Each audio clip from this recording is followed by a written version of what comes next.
everybody, welcome back to another video. In this video, I want to talk about relationships.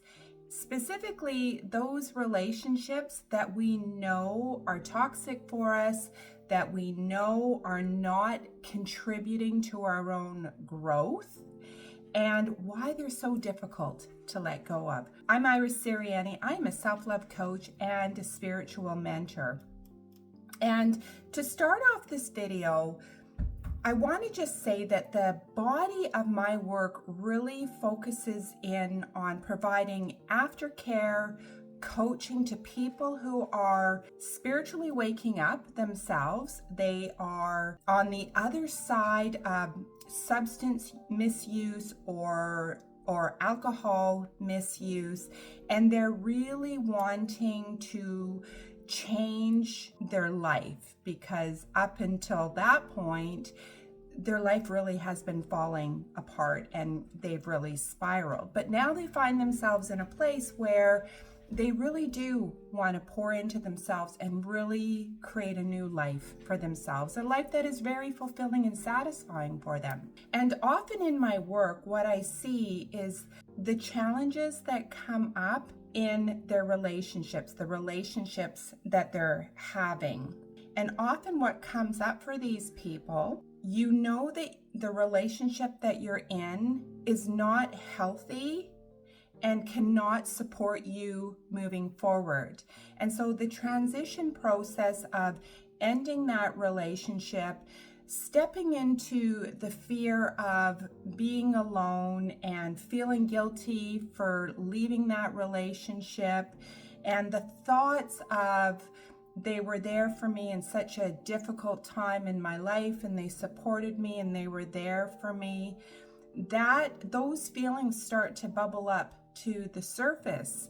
And so that's what I want to talk about in this video, is why it is that sometimes we do find ourselves in a position where we do have to walk away from a friendship, a relationship, a situationship, and why it's so difficult. So let's talk about why you need to walk away sometimes, not always.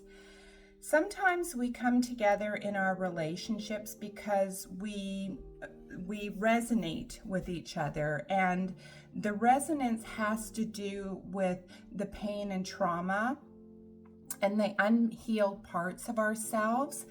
We are attracting each other. In the clinical world, clinical spiritual world, it's referred to as trauma bonding. So it's each other witnessing their own pain in the other person. That's my interpretation of it.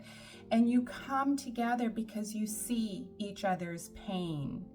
And the relationships quite often are strung with a lot of highs and lows and a lot of inconsistencies in being able to meet each other's needs. And they're just fraught with a lot of difficulty and a lot of hardships. And it doesn't mean that one person is good or the other person is bad, or one is right or one is wrong.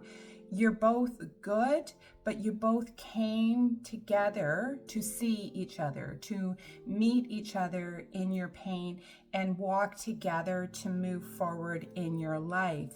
But on the other side of substance misuse or alcohol misuse, something begins to shift and change internally, and now all of a sudden you have a different perspective on the relationship, and you realize that you can't move forward in your life with this person, that you need to invest in your own health and well-being, and maybe for the first time ever to really learn to love and appreciate and heal and accept yourself. And so ending the relationship is really hard because, number one, you probably have had a lot of years invested into this relationship, and that in and of itself is a really difficult thing to do. Number two, nobody likes the pain of heartbreak. it's heartbreaking when you lose love, even when the relationship is built on a sandy foundation. And it's like the waves roll in and dragged out the foundation of sand along with it back out into the sea, and things become really rocky and really dicey. And this is a really scary time in a person's life. And I know I went through something like this as well, where I was heavily misusing alcohol just to numb out because I just could not cope with my life. And when I started to transform and started to work on myself, I started to wake up spiritually as well. And this desire to grow internally and really to shift and to change. And it really created a huge disruption in my relationship. And it's really interesting looking back on the whole transition piece with him and myself and the dynamics of our relationship at that time. But, we do get to the other side of it.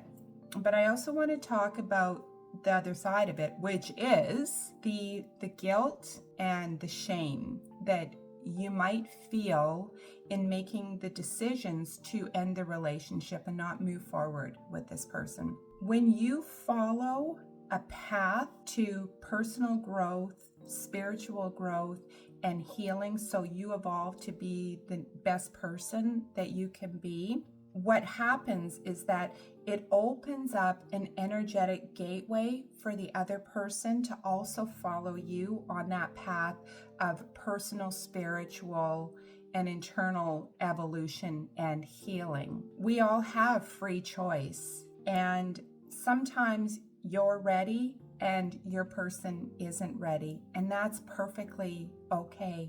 But it doesn't mean that we can hold ourselves back from our own growth, because staying in an unhealthy, toxic, and even narcissistic relationship is only going to hold you back. But when you are waking up and you're wanting to grow and you're wanting to change and you want to create something new for yourself, that means that you're ready. And it's okay that that person that you're with isn't ready. Sometimes our paths go like this together, and then we might go like this, weave in and out.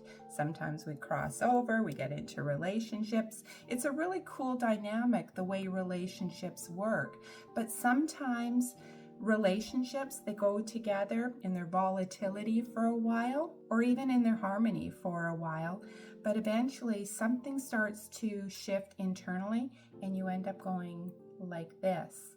And then the challenge then becomes being able to release that person and you going off on your own solo journey so that you can do your own healing and just have love for the dynamic of the relationship and for that person, because they too are on their own spiritual path and their spiritual journey, whether they are aware of it or not. Basically, we're all on a spiritual journey. We come into our physical bodies, and this is our spiritual journey for us to learn and experience and for us to grow. But it doesn't mean that we have to stay with somebody because we've invested so much time and energy into the relationship.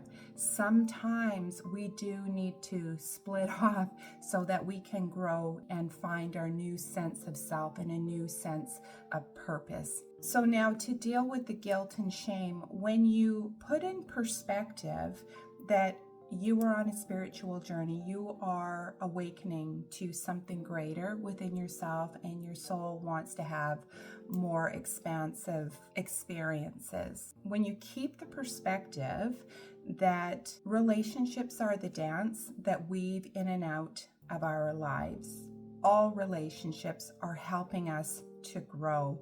All relationships are helping us learn something about ourselves. All relationships are encouraging us to connect with the inner soul self of who we are and to live an authentic experience. So when you can keep the perspective around the guilt and the shame is, number one, we're all on our own unique journey and our own path.